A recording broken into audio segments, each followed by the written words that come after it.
Yo dudes, what's going on? What's going on? What's going on? Don't forget to check E-Boner's update on his contest. It's like the friggin' Price is Right over there. Holy shit. You're killing me, dude. Now, it's really awesome that all these people are helping and donating things, and that's what a gun community is all about, helping each other out. Everyone gives a little something. Some people give a big something, whatever. And then some lucky person gets something, you know, astronomical prize on YouTube. I never seen nothing like it. Miss Battleborn is also having a contest. I don't know too much about it. I really didn't look too into it because I have a crazy weekend. I do know this. I do, as far as the female channels go, she's definitely in the top 5. She's got an awesome channel, and she's a cool person. She's not all uptight and, oh no, you said the curse word, or you're a male chauvinist pig. Or she ain't all like that. She's just cool, man. She's just laid back. She has a great channel, and her guns are awesome, and I think you'll like her channel, guys. Little hint for you. It's like watching Pamela Anderson shoot guns. I'm talking about the 1990s Pamela Anderson, not the old one now. So that's just the frosting on the cake. But aside of that, she's extremely intelligent. She's very knowledgeable about the guns she owns. So I like her channel. So I'll put her link under there, and E-Bomey's latest update on the contest, because they got some more donations. And if you ain't in on it, I'd get in on it. You never know. You might rent. You might win. You can't. You know you're not going to win unless you play. Just like the lottery, you're not going to win unless you play. Okay. I have to do that because it puts my lips and my tongue in step, because I'm uncoordinated. Okay. Now I'm in step. This is a stupid video, but it's a request. I like requests. Sorry, dude, I didn't mean to call your request stupid. When I say that, it means I probably did this before to some kind of category relation. Well, that was fancy. See, when I line up my coordination, how I can talk? That was good. Alright.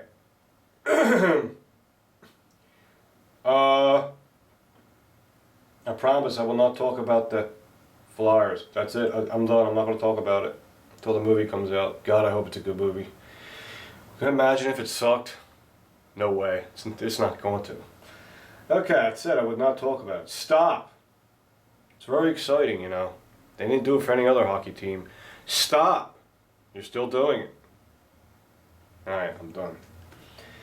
These are some of my most reliable guns that I have right now, and these are my home defense guns. I just did a video a little while ago about bedside firearms. Well, as far as the guns in my safe, these particular ones have the most rounds to them. I also have a Glock 23 that has the most rounds to it, but I don't really use that for home defense. Sometimes I do, not really. It's usually, that's a carry gun, you know what I'm saying?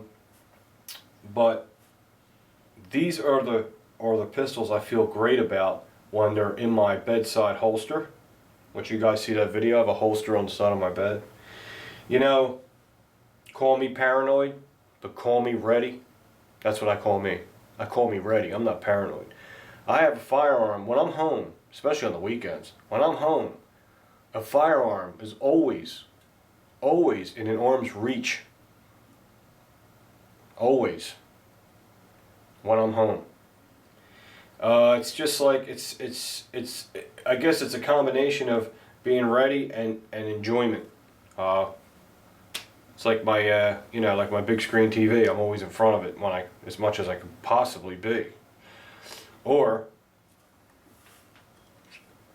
I constantly use fresh balls because I'm overweight and I constantly have swamp crotch. This is a cure. Well, it's pretty good. Monkey butt, I think, is a little bit better. Monkey butt is off the hook. Anyway, why are we talking about guns? Don't forget about Miss Battleborn. Alright, that's an extra one because for the guys. These have the most rounds through them, with the exception, this one has like 225 rounds to it. That's pretty good. There's only 2 guns here that had a failure, and that would be the Ed Brown. Give it some slack. It's handmade. It's tighter than a frog's ass, and it takes a good 800 to 1,000 rounds before an Ed Brown is completely broken in. But I'll tell you, since that one failure hasn't failed yet, I don't think it's going to fail again. I really don't. This Glock failed yesterday once. What happened was, I wasn't real clear on it. The trigger failed to reset. I was like, what the frig? And the only time, usually, well, one of the times what causes that is, let me show you something real quick. This is loaded because I use this for home defense. To me, this is one of the ultimate home defense pistols, is the Glock 20 of a mother humping 1. Yes, it is. Okay. Alright, let's disassemble it real quick. I don't know if you're going to be able to see what I'm doing. I didn't put the extended tabs on it yet. Usually I have a hard time taking that off. I like the extended tabs. I got to order a set of them from Glock Meister Amundo. They have the best Glock parts, in my opinion. Ain't my opinion, it's a friggin' fact. Okay, got the steel rod in there. That didn't have nothing to do with it. Alright, no, why am I showing you this part? Now, if your trigger fails to reset in your Glock, see this part here? It looks like a crucifix. Kind of looks like a cross, like a half a cross. That, under that, shouldn't really do this, but see that spring in there? If that spring isn't directly under that cross, if the spring's a little over to this way, I can't do right and left backwards on camera, so I'm going to go this way and that way. If the spring's a little bit this way, and if the spring's a little bit this way, which you can easily do because it doesn't sit in a trough or a track, which I think it should, so to stop that. If the spring isn't lined up directly under that, your trigger will not reset, or if it's cocked a little bit that way, you'll have intermitting trigger failures. Like it'll reset, it won't reset, sometimes it'll set, sometimes it won't reset. That means your spring is a little off. It ain't centered. So check your spring if you're having that problem, okay? Okay. Ow! Ejector just kicked my butt. Okay, so I'm going to look at my spring, and it looks pretty centered to me. I don't know what happened, but maybe you guys are a little more knowledgeable than I am, which is plenty of you, I'm sure. I see a lot of people over-greasing your guns. What the hell are you guys doing? Listen, especially polymer guns. These polymer guns have very little friction. You know what I do when I'm done cleaning this Glock? 1911 is different. It needs a little more lubrication. But you know what I'm doing when I'm cleaning this Glock? When I'm done cleaning this Glock, I get this either Ballast or this Wally's Rapid Fire Lube. And I use this little syringe, and I just put a dot, a dot, a dot, a dot, a dot, a dot, and that's it. I don't even. Sometimes I do. You don't even need to put it in the track. You don't even need to. Okay, why can't I get this on today? What the hell? Alright. That's all you need with this. There's no friction with these Glocks. That's why they can run filthy dirty, and that's why they're reliable.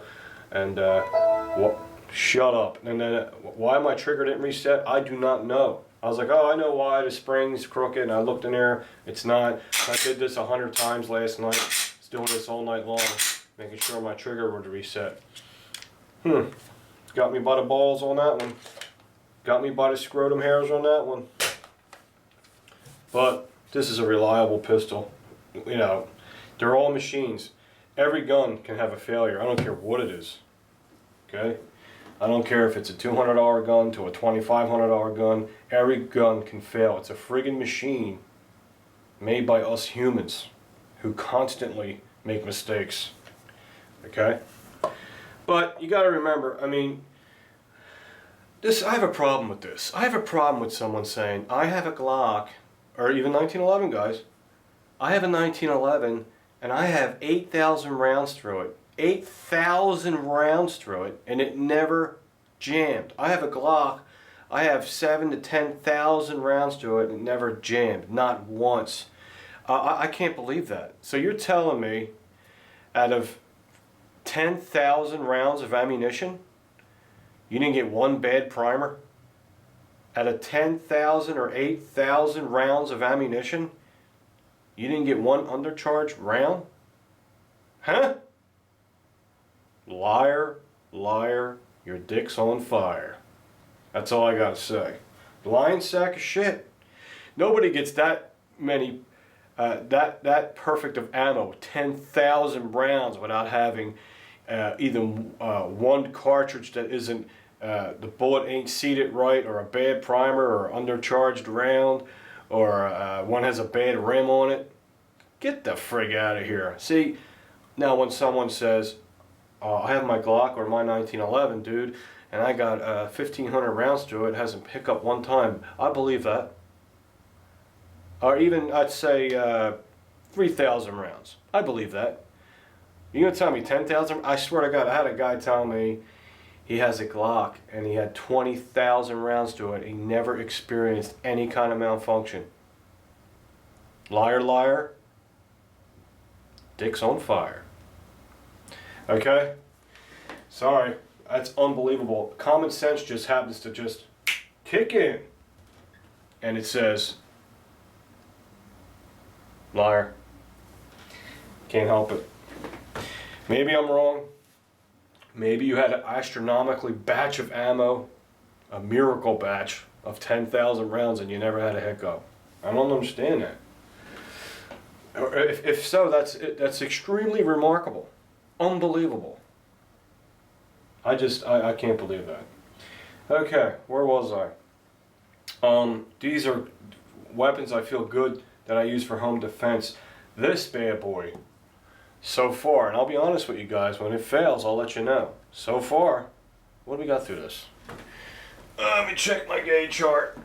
I'm fat, I can't turn, so I gotta swing my whole body around because I can't turn my neck because I have a pack of hot dogs on the back of my fucking neck. Wait a minute. Alright, we got 500 rounds plus 100 rounds of hollow points through this 1911. Wow, not one failure. Zero. Very reliable pistol right here. My Colt. Okay, that goes by my bedside.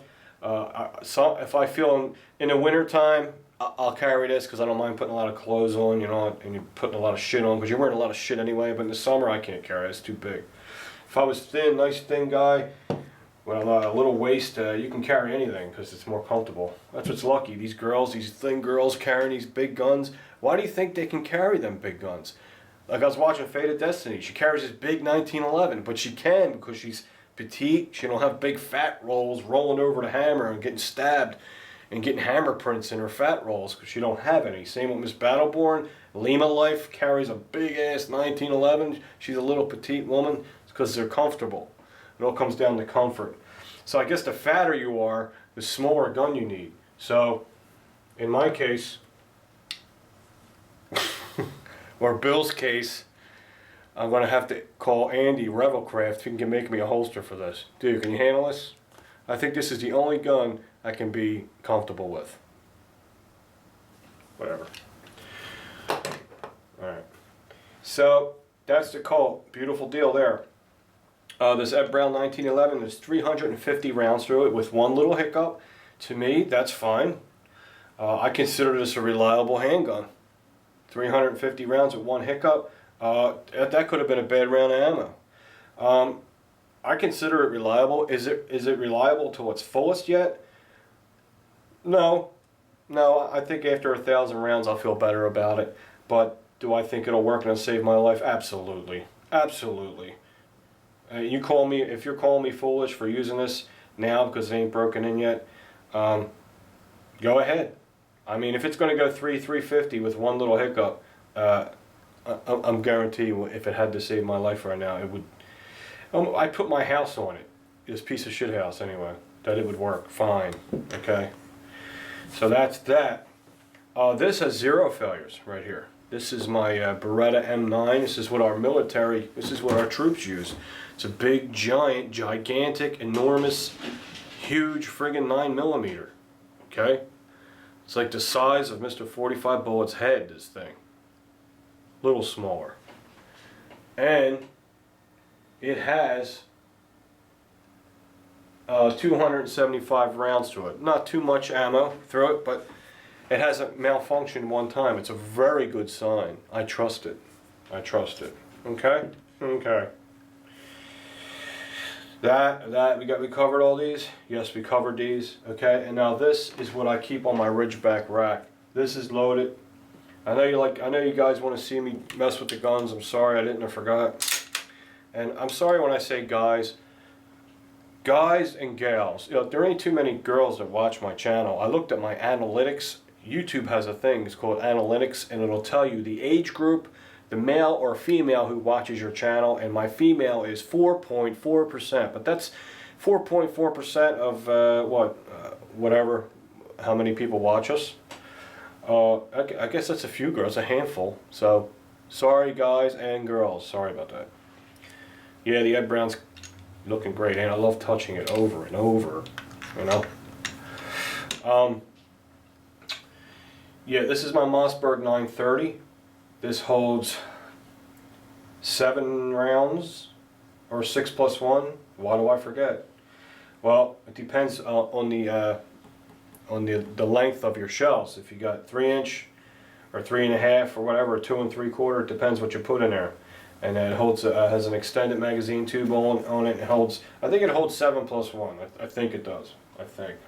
I ain't sure. If you guys have one, answer it. I'm sure you will. Correct me.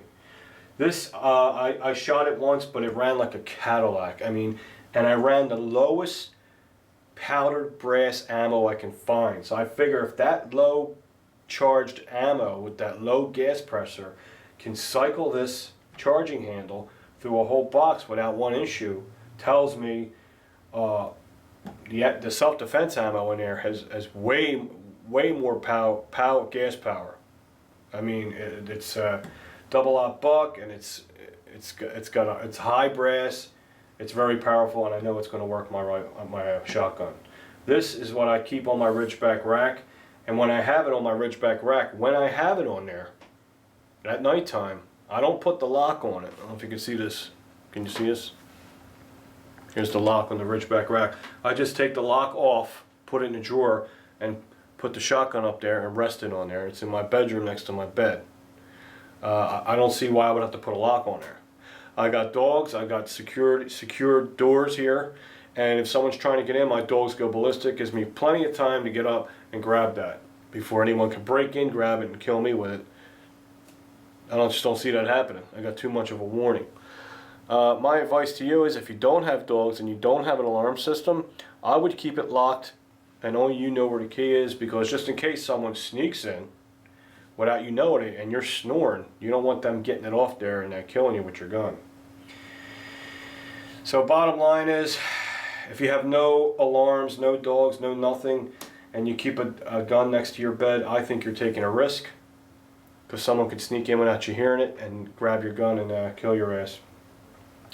I would keep it under a lock and key or a fingerprint gun machine, you know, a fingerprint safe or something like that, where you have to, only you can activate it. That's what I'm saying. Yeah, is that screw crooked? It looks it. Better not be. But that's it, guys. Just a Saturday video, a video for the weekend. Just gun talk, just bullshit video. I had fun. See ya.